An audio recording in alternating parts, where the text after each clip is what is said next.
إن الحمد لله نحمده ونستعينه ونستغفره ونؤمن به ونتوكل عليه ونعوذ بالله من شرور أنفسنا ومن سيئات أعمالنا من يهده الله فلا مضل له ومن يضلل فلا هادي له ونشهد أن لا إله إلا الله وحده لا شريك له ونشهد أن سيدنا مولانا محمد عبده ورسوله اللهم صل على سيدنا محمد الفاتح لما أغلق والخاتم لما سبق ناصر الحق بالحق والهادي إلى صراطك المستقيم وعلى آله حق قدره ومقداره العظيم.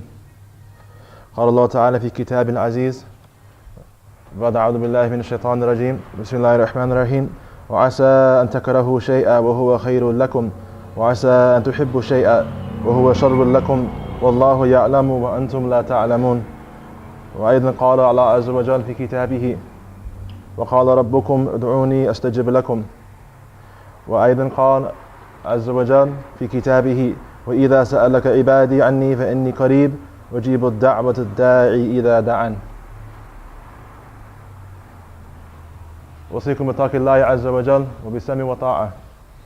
يا أيها الذين آمنوا اتقوا الله حق تقاته ولا تموتون إلا وأنتم مسلمون. Allah Azza wa Jal mentions in His book, the creator of the worlds, the sustainer of the worlds, the owner of the worlds, the possessor of the worlds, the one who has the prerogative to do exactly what it is that He wants, when He wants, how He wants, to the degree that He wants, with no interruption, with no consultation, who has full prerogative to do exactly what it is that He feels best to do. And as a matter of fact, the gauge of best or worst belong to Allah. Good and evil belong to Allah. Up, down, left, right, all opposites are determined by Allah subhanahu wa ta'ala. Definition itself of things is determined by Allah. What is and what is not is determined by Allah. How things are and how things are not are determined by Allah. He has absolute and total and complete sovereignty in the universe. The universe is His. It is His now. It was His then. It will be His tomorrow. There will be no mutiny. There will be no interruption. There will be no interception. There is no rival team. All things go back to that unity. All things go back to that one sole will, that one sole power, that one sole absolute. God is entirely and ultimately absolute. Is that absolute, that total certainty and that total truth, that total reality wherein the human being is looking for. The human being wants total certainty. The human being wants total truth. The human being wants total safety. The human being wants to be completely away from harm. And harm is that which is not. Harm is imagination. Harm is those things which do not coincide with what is really going on. And a human being, in their attempt to use their mind, are in a constant effort to make sure they're on the right side of that scenario. Whether it be in their sustenance, whether it be in their opinions, whether it be in any aspect of any part of any human being. Some of the philosophers of the past even said that it's not that a human being doesn't. The human being only wants good, and only does good, meaning he only does what it is that he thinks is good. But our judgment is limited. Our understanding is limited. Our know-how is limited. Our aspect is limited. I don't see behind me. I have no idea. I don't see behind the wall in front of me. I have no idea. I'm limited. So therefore, my judgment, my understanding, my recollection even, and my prediction of what it is I think might happen in the future are based on a lack of totality of understanding because I don't own it. It's not mine. It's not my possession. I'm just part of it. If you take my shirt, or if I take my shirt and take it off, and I want to burn it. I bought this shirt, it doesn't belong to anybody else, I'm not borrowing it. I can burn this shirt and I can do what I want to do with it and no one can stop me, even though they might think to themselves, this is not the right thing to do. I would respond to them in my glory, well, I don't really care what you think. When it's your shirt, you can let me know what you think about it. In the meantime, this baby's going to burn. I can do what I want, how I want, to the extent that I want, when I want, where I want. And in that, we have to understand that this is the nature of the word abd. When we say abd, the Arab understands that word abd. It doesn't mean you know, like this poor individual that has been taken from his homeland, that is chained up, and that is amongst other people of a similar situation, who don't speak the same language, who are destined for the same destiny. That's not what abd, when the Arab thinks that way, and when the Prophet ﷺ said that, that's not the extent, and that's not the meaning of the word even. We need to understand that our glory is in this word. He said, abdi. Abd in the Arabic language means possession. Hada abdi. You can actually say that. This is my possession. Hada abdi. Abd. It's my possession.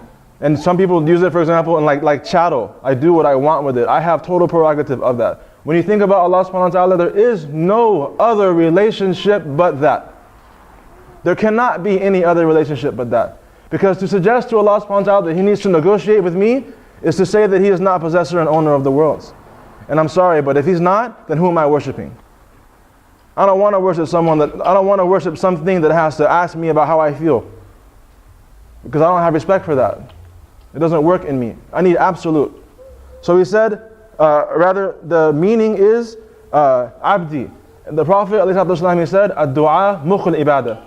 He said that supplication then is the essence. It means marrow. When you have in your bones, you have this substance called marrow. It's the factory that produces your bones. So your bones are actually the marrow. And the Prophet ﷺ, he said that du'a mukhul ibadah, that supplication, asking from that one who owns you, is the absolute essence of that relationship between you and Him. You're asking Him because you know that it can't come from other than Him, because nobody has ownership.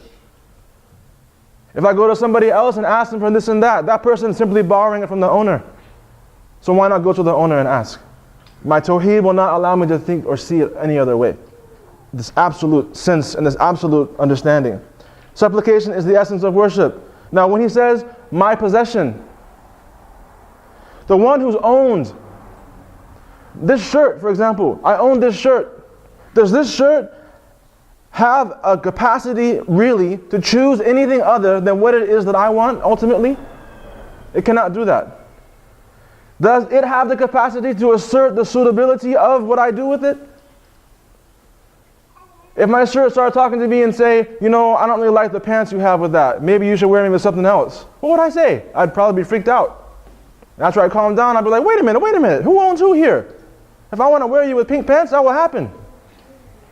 Your job is to be worn. And that slave is ignorant of yesterday, ignorant of today, and ignorant of tomorrow.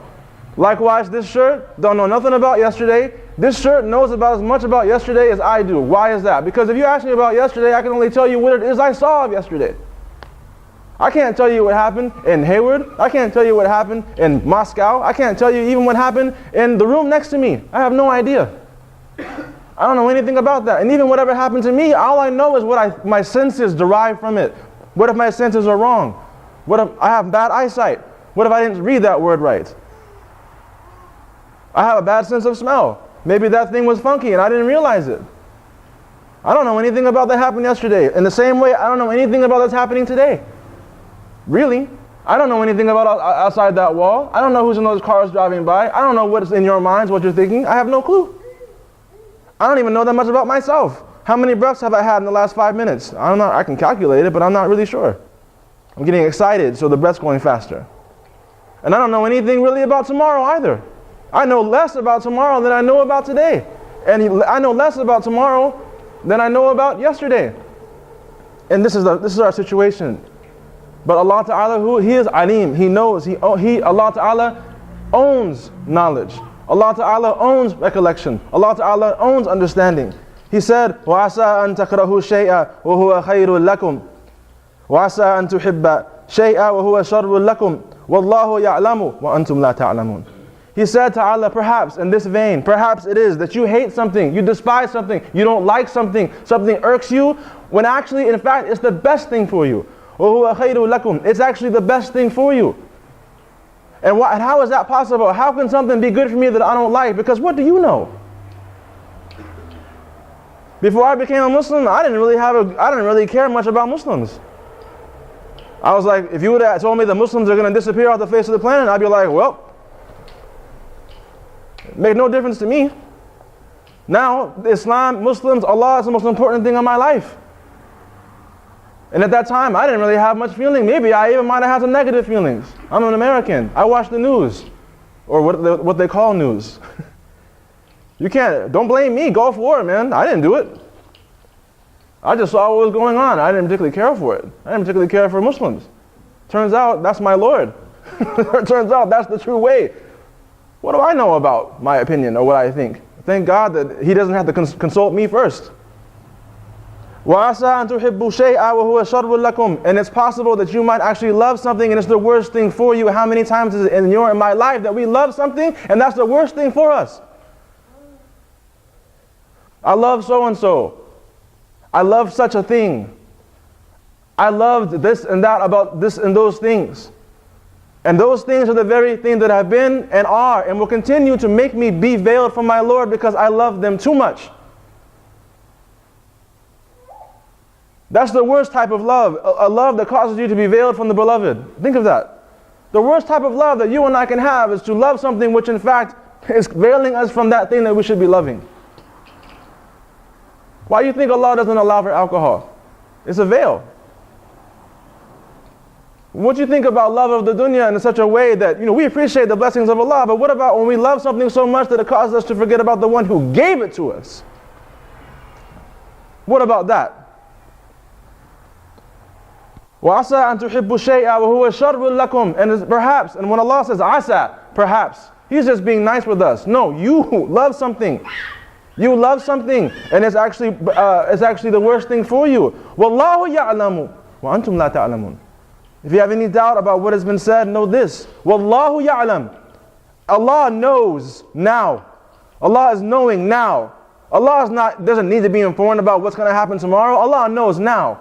And Allah has been knowing now since before there was a now. Allah has been knowing now before there was a time to put now into. And Allah will know when time is folded up. And Allah will know when time is no longer measurable because it has no end. Allahu ya'lamu. Allah knows. How does Allah know? Allah knows with His own knowledge that is perfect to Himself.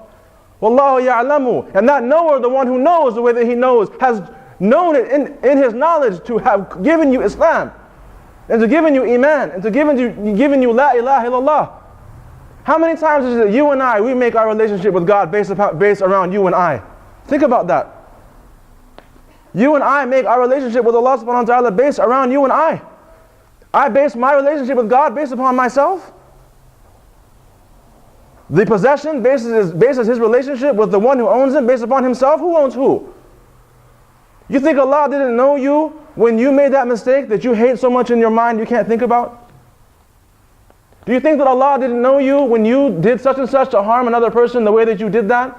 You think Allah didn't know that and still gave you Islam anyway? Do you think Allah is going to reconsider your Islam now? Because now that He's been informed? Allahu ya'lamu. Allah knows. He didn't say Allahu saya'lamu. Allah will know, is going to know. He didn't say Allah sawfa ya'lamu. Allah is going to know in the distant future. He said Allahu ya'lam. Allah knows. And how can He not know when He's the one arranging all affairs? Every atom in the universe is by His knowledge. How can He not know? How can He not be seeing? How can He not know? How can He not be in total control? How can He not? And how can He not want benefit for His slave? Who else is there to benefit? Is Allah going to benefit Himself? Allah is the owner of benefit. Who's He going to benefit with? Himself? Wallahu ya'lamu wa antum la ta'lamun. Allah knows and you don't know. The servant then should be this individual, this possession that surrenders himself to his owner. You and I are involuntarily submitted to our owner. How is that? Because if it was up to you and I, we would say, I am never going to die. I ain't never going to die. If it was up to you and me, I ain't never going to die. Never going to happen. I'm going to be in this peace until there ain't no peace to be in. And I'm going to be rich, and I'm going to have this, and I'm going to have that. If it was up to me to decide those things, it would have been decided a long time ago. But the possession has to submit to the possessor, voluntarily and involuntarily. Voluntarily speaking, when Allah decides that air is going to stop, that's it. When Allah decides that blood's going to stop flowing, that's it. That's taken care of. But I'm in this world to live up to what I said. قَالَ أَلَسْتُ بِرَبِّكُمْ قَالُوا بَلَى. He said, am I not your slave? And they said, indeed. That's why you and me are in this world. You and I are in this world now. To recognize The choice ta'ala is for him. Even if this opposes my will and my desire. So then what happens then? What is the go-between what is this? What do I have then? What do I have between this one who owns me entirely and the situation that I'm in? What is between me and him? Ad-du'a mukhul ibadah. Supplication is the essence of worship. In other words, supplication is the essence of that being owned. Supplication, that's why Allah gave it to us, because of the scenario that we're in, because He loves to hear us call His name. If we were not completely subjugated to Him in that way, if we didn't have really any choices as to what Allah is going to do and not going to do, that would be something else. Allah has given us supplication. He said, "Ad'uni astajib lakum." He said, "Call on me, I will answer you." Call on me, is that a question? Call on me, is that an exclamation? Did God say, "Call me"? He said, "Call on me." Is that a question? No. Is that an exclamation? No. That is a command. He said, "Call on me." Being the possession of Allah subhanahu wa ta'ala, we are to call on Him. Do we do it? And why do we do it? When do we do it? How do we do it? Well, when you realize that everything comes from Him and goes back to Him, inna lillahi wa inna ilayhi raji'un, what are you left for to do but to call on Him? When everything you want is already with Him. It's with Him now, it's with Him later, it's with Him tomorrow, it was in the past, it will always be. When you and I want something, you and I need something, we have to call on Him. And the reason why Allah hates it when we don't call on Him is a very simple thing. Allah hates it. If I ask so-and-so to give me some money, He'll do it one day. If I ask for so-and-so to give me money the next day, maybe he'll do it. If I ask so-and-so to give me money on the third day, He will say, maybe you should get a job. Maybe you need to seek employment. But if you don't call on Allah one day, perhaps He will have mercy on you. When you don't call on Allah the second day, perhaps He will have mercy on you. And if you don't call Allah on the third day, He will really have mercy on you, because He'll put something in your life so intense that will wake you up to your state that you have to call on Him. Why is that? Because if you and I don't call on Him, we are claiming with the tongue of our state that I am self-sufficient. When you and I don't ask from Allah, we are claiming one of two things. I am either believing that there are other doers in this universe, or number two, that I'm self-sufficient, and either one of them are not acceptable. You and I are the possession of God. If I go and I ask so-and-so, and I ask so-and-so, and I ask so-and-so, and I don't ask Allah, you know, there's a hadith of the Prophet ﷺ, he said that the most hateful thing in the eyes of Allah is an individual who is put into a situation where they're begging. Allah has put them in a situation where they're begging, they're asking for money, they are soliciting people to give them what they need to survive in this world. Allah puts them in that situation and still they don't call on Him. Allah hates that person. Why?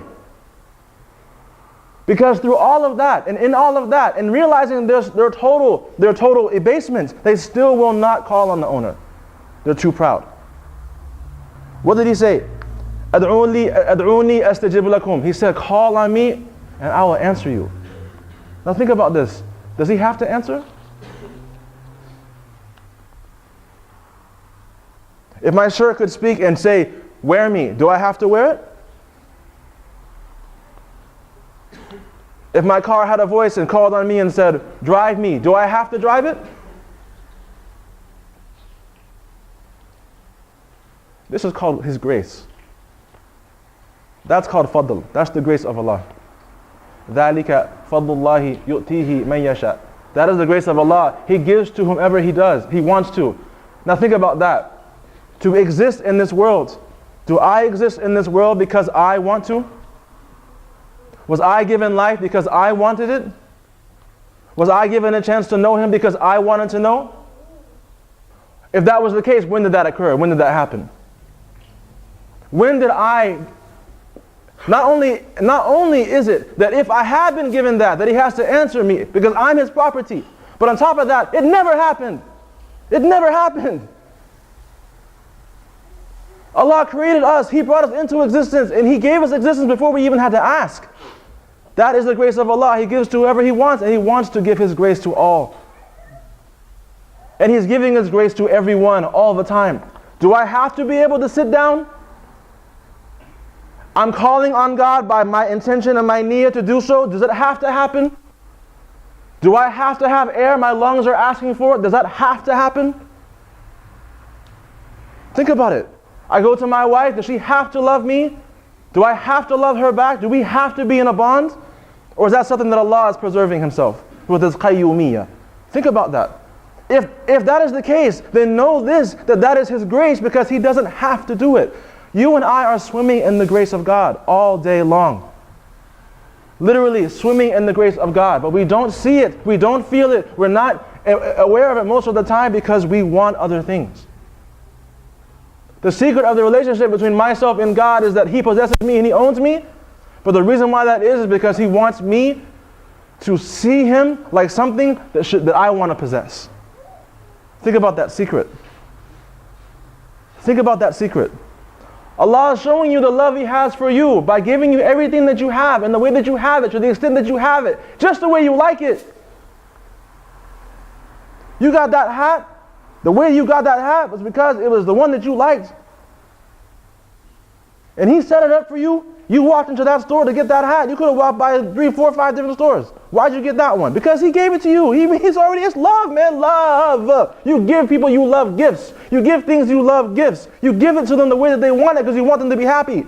Why do you want them to be happy? Why? Think about this, a secret in this. The reason why Allah doesn't like it when you and I don't love nothing else, the reason why Allah hates it the way that He does when you and I praise and love something else is because He's the only one giving it. Think about it. Is there someone else? I don't know about you. If someone gives me a gift one day, I like them. Someone gives me a gift 2 days, I really like them. Someone gives me a gift 3 days, now I love them and I feel compelled to invite them into my home. Man, you gotta come over. Even if I have a cracker, you're gonna eat it. It's human nature. Allah is giving and giving and giving and giving and giving and giving, and the reason why He's giving is because of His love. Now, when we don't reciprocate that love back to Allah subhanahu wa ta'ala, just like, think about it. I'm not saying God has human nature, but I can certainly relate. If I give you and give you and give you, just like your child. Your child, you have a child. The child is in your life. You sacrifice for them. You make a room for them. You get clothes for them. You get food for them. You buy another house so they can fit inside of it.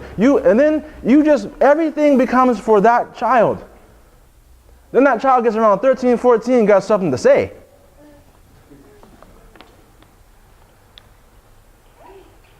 How is that going to affect you? There's a word for that. It's called ingrate. I'm not kidding. It's called ingrate. And ingrate, that's how you say kafir in Arabic. That's how you say kafir.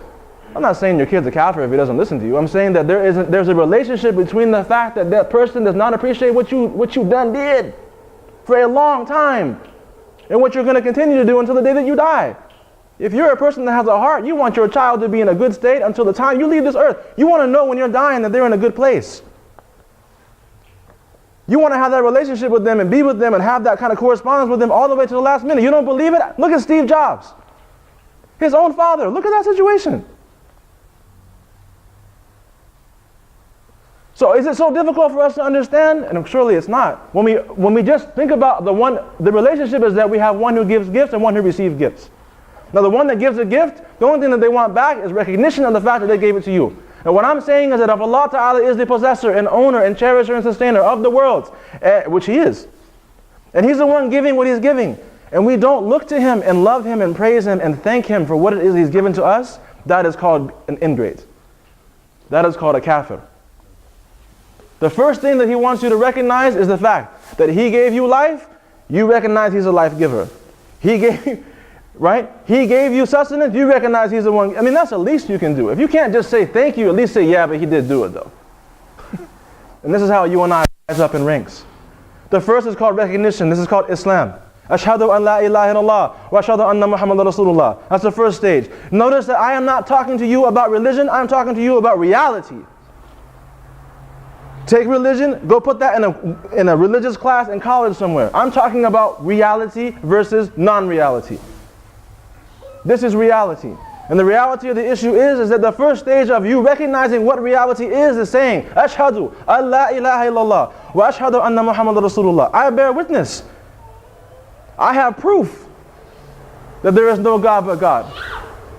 وَأَشْهَدُ, and I bear witness that Muhammad is the messenger of Allah, peace be upon him, because I know this to be the case. It's the book he came with, and I believe in it from top to bottom, that it's true. That's called Islam. The second stage is when you and I say, and not only do I believe it, but I'm thankful for it. And since I'm thankful for it, I'm going to play the role willfully of the possessed. I'm going to play that role willfully.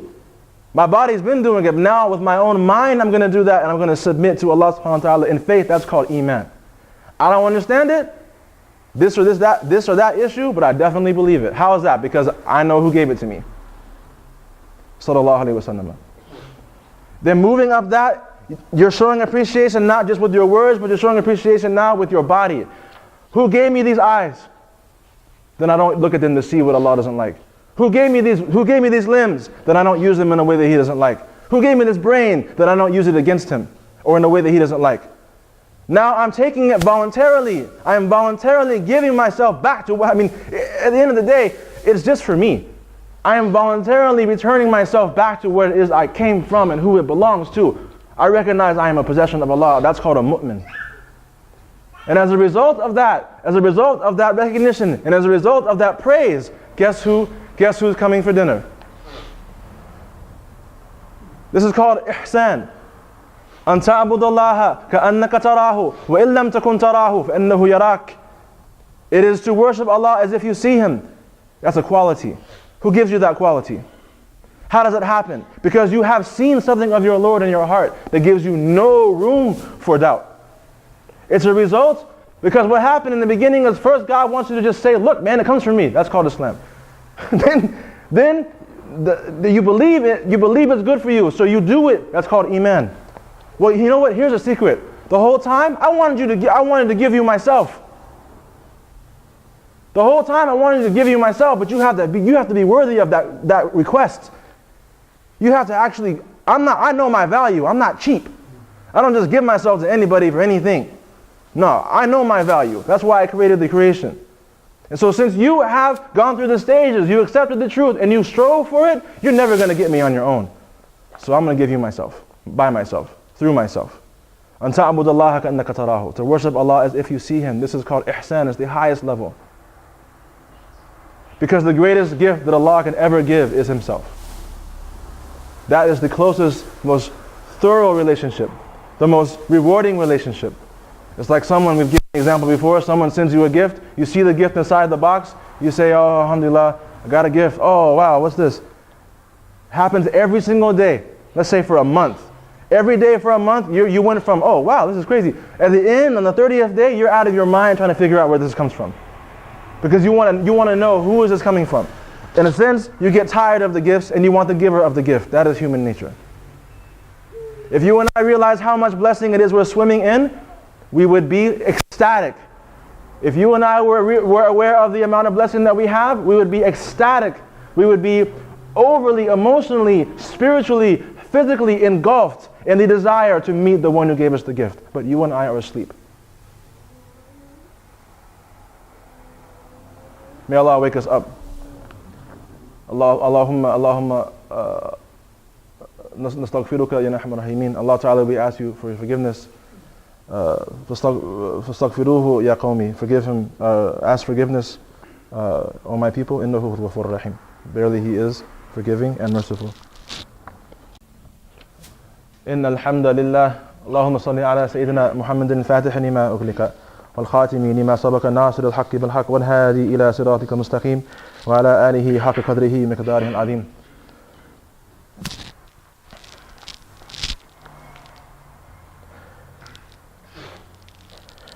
يا أيها الناس اتقوا ربكم الذي خلقكم من نفس واحدة. O people, fear your Lord who created you from one soul. Fear your Lord who created you from one soul. Our origins, even in a created sense, are based in unity. And our origin in the sense of our ijad, our being given existence, is reflected in a unity. We love unity. That's why we have so many barbecues. Well, some people. Allah loves to see the hearts together. Allah loves to see the people together. And people love to see people together. And they do it in different ways. Some people have barbecues. Some people have parties. Some people, they have coffee clutches. They sit around the coffee table and chop it up. It's our nature. We're social beings because actually we don't like being individualized. We don't like the multiplicity. We love the unity. May Allah make us Unitarians inwardly and outwardly. The worst manifestation of the slave's false sense of power. The worst manifestation of the slave's false sense of power. The worst manifestation of the slave's false sense of power. Notice that I'm using the word sense. We could say perhaps is being impatient. It's the impatience. Why is that? The owner of all existence is the only one who can answer that prayer. He will answer that prayer when He wants. He will answer that prayer how He wants. He will answer that prayer to the extent that He wants. He will answer that prayer in the way that He wants. And it comes in tradition that Allah subhanahu wa ta'ala, He said, call on me, I will answer you. That we know. So why is it when I call on Him, I don't see what I want? Let me rephrase that. Why is it that when I call on Him, I don't see it when I want? All right, well, here's some answers. Allah knows best when to answer, so that Allah, if He wants to, if He knows that the benefit for the slave will be at the time that he asks, you will see it materialize then. If He knows that the benefit will be that it be answered in a different way, then you will see it differently. You ask Allah to give you a wife, and Allah gives you a job instead, which actually makes a lot of sense. And then finally, Allah will save it for you so that you will see it in the last day. You will see it in the hereafter. To that extent that it comes in tradition that a person will see all the things that they ask for in the hereafter, and they will say to themselves in that place, oh Allah, would that I had never gotten a single thing in that world. So the worst manifestation of the slave's false sense of power, perhaps, it's in impatience. Because it's impatience that causes someone to worship idols. If you were seeing God right in front of you, you wouldn't be so short-sighted and quick to make an idol. The Prophet said, peace be upon him, each one of you is answered as long as he does not try to hasten the dua. So he says, I prayed and my prayer was not answered. However, when you and I have that attitude with God, we've voided that transaction. Who's the owner and who's the owned? Man, I asked for something, I didn't get it. We're not like at Nations Pies. I ordered some French fries like 15 minutes ago. Man, where are my fries? That's not, God is not the restaurant. He doesn't take orders. Who's the owned and who's the possession and who's the possessed? Maybe be possessed by God. And I mean that in every way. Anas bin Malik has related from the Messenger of Allah, may Allah bless him and give him peace, said Gabriel, upon whom be peace, says, O Lord, your servant so-and-so is asking you. So fulfill his need. Allah then says, leave my servant alone. For I love to hear his voice. Subhanallah. Even Gabriel, the angel of revelation himself, is getting involved. Allah, Abdul Latif's calling on you. God's like, you think I don't know who's calling on me? Let him be. Let it be. Or let the situation be. For I love to hear his voice. Sometimes when you have, if any of you, let me give you a little marriage tip. Sometimes it's good to play with your spouse. Just a little bit. I love you. I love you. I love you, stop playing. I love you too. Why did you take so long to say that? I just like hearing you say it. When you're calling on Allah, you're saying, Allah, I recognize your power. Allah, I recognize your ability. I recognize you own me. Allah, answer me. Allah will answer that slave on two accounts that we can think of immediately. One, that slave's unity. Number two, because Allah loves to hear that slave calling on Him, and even despite he didn't get what he wanted when he wanted it, he still kept calling. Allah loves the voice of that person. Now there's another hadith that says the opposite. There are some individuals that Allah gives them what they want very fast. There are some individuals Allah gives them what they want very fast. There are some individuals that Allah gives them what they want very fast. And those are individuals, and why does Allah give them so fast? The hadith is in reference to the fact that Allah hates to hear their voice. Oh yeah, just give it. Someone comes to your door, they come all the time, and they have bad adab with you. They come in hours they shouldn't be coming at. They come at you in a way that you don't like. They come at you in a way that you feel crossed by. I can recognize that. You come at me sideways. You keep coming at me sideways. I know you're not going to go anywhere else. Eventually, I'll just be like, man, just give him what he wants. The same thing with Allah. There are some individuals, even though they call on Him, Allah doesn't like that person. And why is that? Because it could be that that person is one of those kinds of people that the only reason why they call on God is because they want that stuff, but they don't want Him. May Allah make us sincere. اللهم اغفر جميع المسلمين والمسلمات والمؤمنين والمؤمنات الأحياء منهم والأموات وصلى الله وسلم على سيدنا محمد وعلى آله وصحبه وسلم والحمد لله وأقيموا الصلاة. There is no rival team. All things go back to that unity. All things go back to that one sole will, that one sole power, that one sole absolute. God is entirely and ultimately absolute. Is that absolute, that total certainty and that total truth, that total reality wherein the human being is looking for. The human being wants total certainty. The human being wants total truth. The human being wants total safety. The human being wants to be completely away from harm. And harm is that which is not. Harm is imagination. Harm is those things which do not coincide with what is really going on. And a human being, in their attempt to use their mind, are in a constant effort to make sure they're on the right side of that scenario.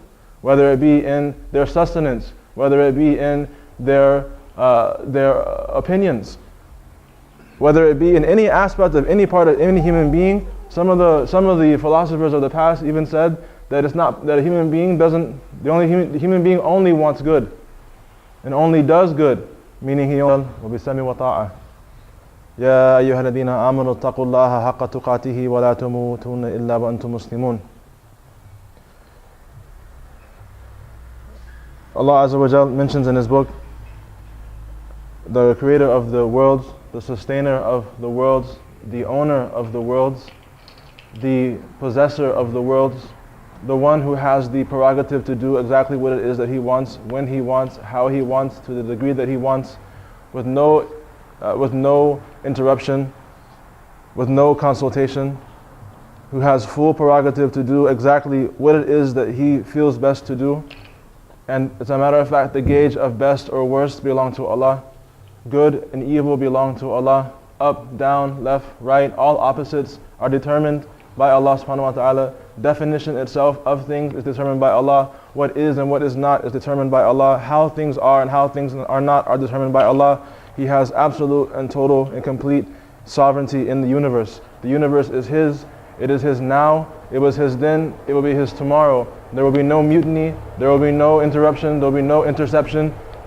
إن الحمد لله نحمده ونستعينه ونستغفره ونؤمن به ونتوكل عليه ونعوذ بالله من شرور أنفسنا ومن سيئات أعمالنا من يهده الله فلا مضل له ومن يضلل فلا هادي له ونشهد أن لا إله إلا الله وحده لا شريك له ونشهد أن سيدنا مولانا محمد عبده ورسوله اللهم صل على سيدنا محمد الفاتح لما أغلق والخاتم لما سبق ناصر الحق بالحق والهادي إلى صراطك المستقيم وعلى آله حق قدره ومقداره العظيم. قال الله تعالى في كتاب العزيز بعد أعوذ بالله من الشيطان الرجيم بسم الله الرحمن الرحيم وعسى أن تكرهوا شيئا وهو خير لكم وعسى أن تحبوا شيئا وهو شر لكم والله يعلم وأنتم لا تعلمون. وأيضا قال الله عز وجل في كتابه وقال ربكم ادعوني أستجب لكم. وأيضا قال عز وجل في كتابه وإذا سألك عبادي عني فإني قريب أجيب الدعوة الداعي إذا دعان. وصيكم بتقوى الله عز وجل. He does what it is that He thinks is good. But our judgment is limited. Our understanding is limited. Our know-how is limited. Our aspect is limited. I don't see behind me, I have no idea. I don't see behind the wall in front of me, I have no idea.